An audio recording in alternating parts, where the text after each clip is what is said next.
Humans of the cardboard, welcome back to Just Nuts, guys. Today we are revisiting one of, if not my favorite deck in all of Yu-Gi-Oh! That is Lair of Darkness. I've just been in love with this deck pretty much ever since I guess since it came out, really.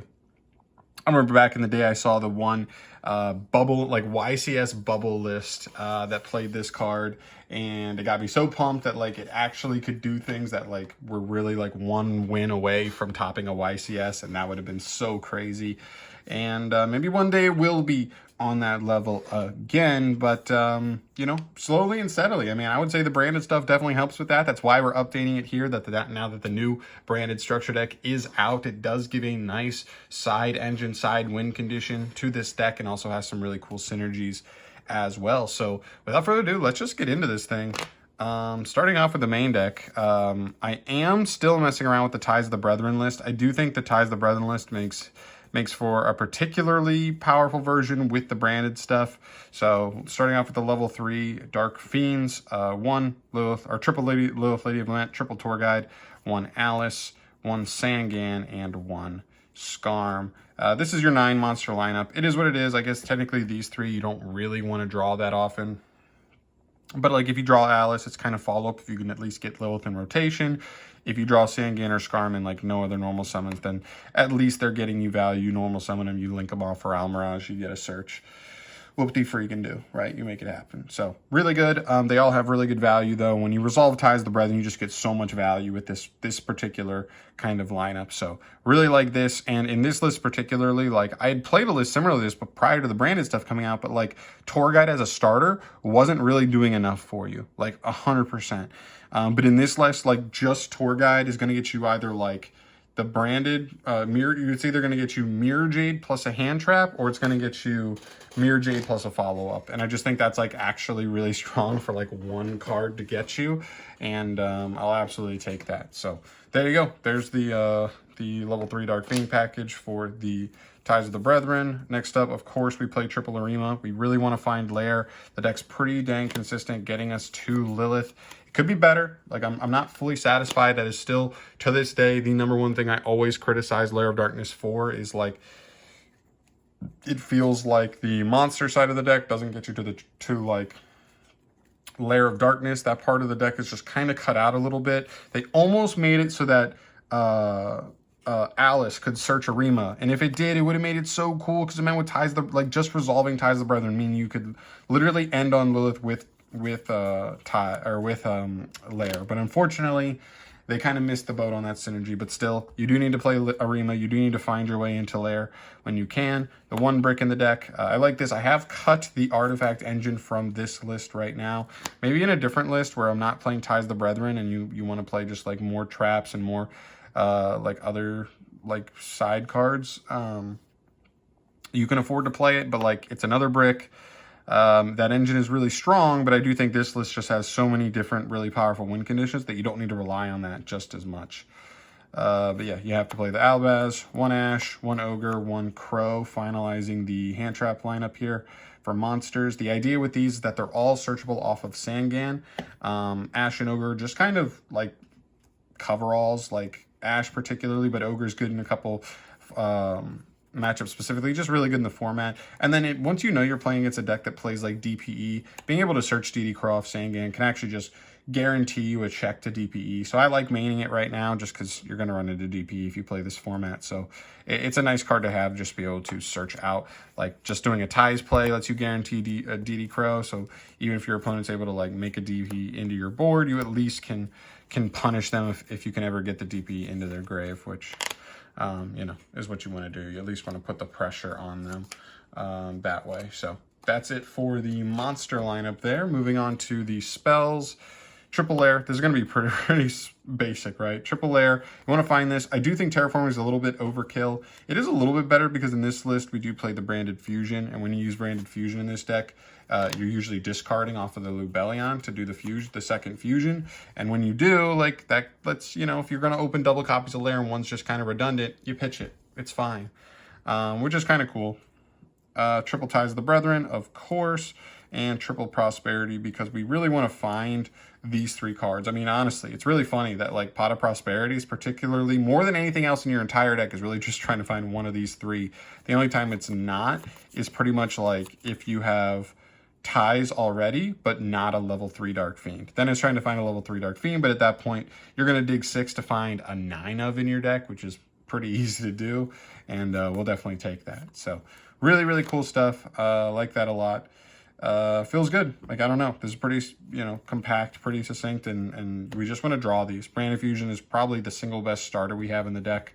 Arguably Tour Guide's better, because you still get Mirror Jade, but you also get a search for a hand trap or a follow-up with it. Whereas if you resolve Brand Fusion, you probably have to pitch a card as well just to get to Mirror Jade. But you'll probably pitch Skarm as well, so you're going to get a follow-up. So still really good either way. Ties just insane. And if you open Ties plus Branded but no level 3 Dark Fiends, at least you're going to, like, if you resolve Branded Fusion, you're going to send Skarm, and you're going to search a level 3 Dark Fiend on the end phase anyway. So at least next turn you know you have level 3 Dark Fiend plus Ties in the hand, and that even means, like, if you want to search Tour Guide, you go normal Tour Guide to bait a hand trap potentially, and then you can activate Tie. So like even playing through Interruption, that can be pretty cool. So we'll definitely take that. Again, if Skarm could search Arima, that would have made it even better, because then we could have like even slowly gotten to LAIR, but unfortunately no. Konami doesn't want us to get to LAIR with our actual engine. It's horrible. All right, then for the trap lineup, this one's going to look a little different than what I've been running as of late. I mean, some of the stuff is the same. So triple punishment, triple imperm, that's been the same. I do have Ice Dragon's Prison now, so I would 100% recommend you playing this right now. I just think with DPE running around, like, you need to have a way for Lilith to get you to a card that just beats him, even though it's like still really gross and not great, because if he's already on the field, you activate Lilith and they can chain him, so that way Lilith... or if they use him first to like try and scare the Lilith off the field, I should say, that's the more realistic situation. You'd fire Lilith in response, because you don't want Lilith to just die for nothing. But if you set whatever you set, they don't have to target, so they'll just choose afterwards once they see what you're trying to set. So still a really important card, but like, you have to have a response to DP. Speaking of which, we have a secondary one in Fiend Griefing. I like this too because with our normal Ties of the Brethren play, we're normally going to be going for like Sangan and Alice over Skarm. Normally, we're going to prioritize those two with Lilith. Like, that's the idea, is ideally end up with those 3 if you can. And from that point, you don't have Skarm. So like, this is another way to dump Skarm on the opponent's turn. You could even go Lilith, you know, tribute one of those to get a hand trap or get a follow-up off of Alice, probably tributing Sangan in that situation, get a hand trap, then set something like Fiend Griefing if you want to guarantee a follow-up off of the Skarm by dumping it off of Fiend Griefing and just continuing to like move forward that way, which is pretty cool. So it definitely has cool synergy. It's another way to answer a DP that's in the graveyard, as well as some other stuff. And that's pretty good. We'll take it. So like, but if you want to cut Fiend Griefing, I'd probably recommend playing the Ice Dragon's Prison as one of the slots to fill in there. Actually, we're at 42 in the main, so you could actually just go down to 41 that way. Double back to the front. I think you have to play back to the front in this deck. It Lilith tributes herself, and to be able to just like get her on the field, and she'll have the 2000 attack again, which is really makes her much harder to deal with for a lot of decks. This card's really big for that. And then double Trap Trick, because we play a handful of 2-ofs here. I do like having at least one Trap Trick, but honestly, like, the second one comes in clutch. There is definitely cuttable, but I like it personally. So there you go. That's the trap lineup. Nothing too crazy here, honestly. I'd love to mess around with some stuff, but like, we already have triple hand traps for the monsters, and so just having Imperm means we actually have 6 hand traps in the main, which means we have a good chance of drawing 1 in most duels. So going second, we can at least throw something at our opponent to limit their ceiling, and then hopefully be able to set cards and play into their board with, you know, activating raw branded fusions and baiting something with Tour Guide, and then if Tour Guide's still in the field, resolving Ties of the Brethren, all that stuff. It can actually do some decent stuff going second, for sure. All right, so that's it for the main. 42 in the main, like I said. Moving into the extra here, starting off with our new package. I'm just on the 1 Mirror Jade here for your boss monster, double Lubellion, and double Albion for the I guess, targets off of Branded Fusion. If you're activating Branded Fusion raw, you're going to summon one of these, except I don't believe we play any lights in our main aside from Ogre? Yeah, I think it's just Ogre. So normally you're not summoning Albion in this deck, but the reason you play Albion is because Mirror Jade, for cost to do his banish, quick effect to banish a monster on the field effect, he sends an Albaz Fusion from extra deck to grave. So if you send Albion, it'll trigger on end phase to search you another Branded Fusion. And then you can use Branded Fusion again on the next turn to like continue to like just generate value, which is really cool. I don't know what you're saying. It's like, why get another Branded Fusion if all you play is the one Mirror Jade? Well, I'll tell you. The reason for that is because we play this guy right here, Dragostapelia. This card, I love that this card's actually like going to be playable, like just because it's going to be generically makeable. It looks like now the other new deck, Tier Elements, actually makes this card like very generically, which is really cool. But yeah, really cool. Just a couple of interesting targets here. These are absolutely swappable for like other stuff, by the way. This is like, the reason these are here is because this is LAIR, so like ideally it makes sense to probably be siding Super Poly if you want. You do not have to, absolutely not at all. If you don't, you can absolutely swap these for something else that you want to include in the extra, but I would still play Dragostapelia because Branded Fusion by itself just like gets to this. Or Branded Fusion with a card in hand, I should say, gets you to this. So that's why after you make Mirror Jade initially and you send Albion to get you another search for a follow-up Branded Fusion, when you use that one can make Dragostapelia. He's just essentially like a once per turn like imperm on your opponent's turn, on either player's turn actually, but really, really good card, honestly. And he's kind of like your follow-up, or depending on the matchup, he could even be better than Mirror Jade. Given the scenario. So really cool. Moving on to our punishment targets, just the double Intis and the Wind Pegasus. Just keeping it simple here. I don't have any like crazy high attack targets. I guess the highest we go, I think, is 3,000 in here.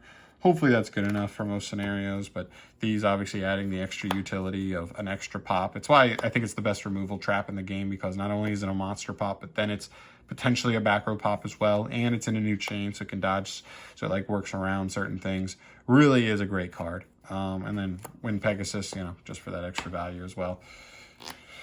Then for the links, we finish up here with our two link ones, Almirage and Link Spider. The Almirage is so that if you open Sangan or Skarm, you can normal summon them and then link them off immediately to trigger their effects on your turn one. We just don't want to set those cards and like give our opponent the potential chance to just like go Unicorn or some weird removal effect and we don't even get a search off of them. Plus, if it's Sangan, you want to get that hand trap immediately so it's live on the opponent's turn. And then Link Spider. This card, particularly so that in the mid-range game, if you end up with tokens from Lair of Darkness, you can take at least one of them into an effect monster, and that can at least help you make Verte Anaconda in a situation you otherwise wouldn't be able to. Because the only other two links we play are Verte and the Dark Chimer. Verte is really cool. So one of the biggest differences with this version, like I mentioned before, is that before you were just going like Tour Guide, summon Sangan, link them into a Cherubini to get a Sangan search, and then you go Cherubini, dump Skarm. So you're getting follow-up and a hand trap ending on Cherubini, which is just kind of a sitting duck at that point. But the idea with that is that now with Branded Fusion, just Tour Guide in that same scenario, just opening Tour Guide means you go summon Sangan, link them off for Verte, Sangan searches you another hand trap, and then you can use Verte to summon Mirror Jade. So it's Mirror Jade plus a hand trap, or even follow-up. Sangan can actually search a couple of your follow-up monsters as well. Or if you wanted, you could even send, you could even be summoning Skarm that way and linking it off. If you really value the follow-up more than the hand trap and the extra interruption, then that's totally fine. So now, like, it makes it so like Tour Guide is much more scary going second as well. In that same situation, if you were just going Sangan into Skarm for Cherubini, that doesn't apply any pressure going second. Whereas now we're applying the pressure of like Mirror Jade going second.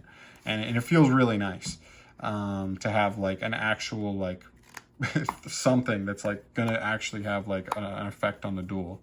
And then, of course, Dark. Like, it's a Dark-based deck. We're going to summon a couple of tokens. Like, you got to have a card like this. It helps you also revive, like, DP from your opponent's grave, which we will always take, and other cards as well, just to help you OTK in certain scenarios, for sure. Kind of wish I had some other, like, higher link monsters, but maybe that's something you could look at to swap for the Starving Venom or the Trifia Veritum. if you're not planning on siding the Super Poly. But that is obviously up to you. This is what I'm just running at the moment. And then, of course, you got to show the Torment tokens at the end. These guys are awesome. I love it when we just start racking up a ton of tokens. It's really funny. There you go. Really, really cool. I'm excited to test this out a little more and really see like where the sweet spot is for the deck, because there are some like fundamental like differences in the ways you can build the deck. Like you can just cut the tie stuff all together because yes, you're adding a handful of like extra normal summons to the deck, more than most decks would recommend. Yes, ties is completely dead if you don't open it with one of those level 3 Dark Fiends. And so there definitely are some drawbacks. But I do think like the ceiling of the deck just being like so much higher with that card, like when it resolves, it's actually crazy. I do think that does help like pay for that drawback. But it is what it is, you know. Obviously, we're just out with the branded stuff. I'd love to hear your guys' thoughts. Any other things you think we should try out? Any adjustments to the build that you would recommend, specifically with the Despia engine? Well, not Despia, but I guess more so the branded Fusion engine. I'd be curious to hear for sure, because I'm definitely still trying to work out some kinks. But that's what I got for you today. Thank you so much for watching. As always, guys, subscribe to the channel if you want to see more stuff from me down the line. And yeah, you know, I love you. Peace.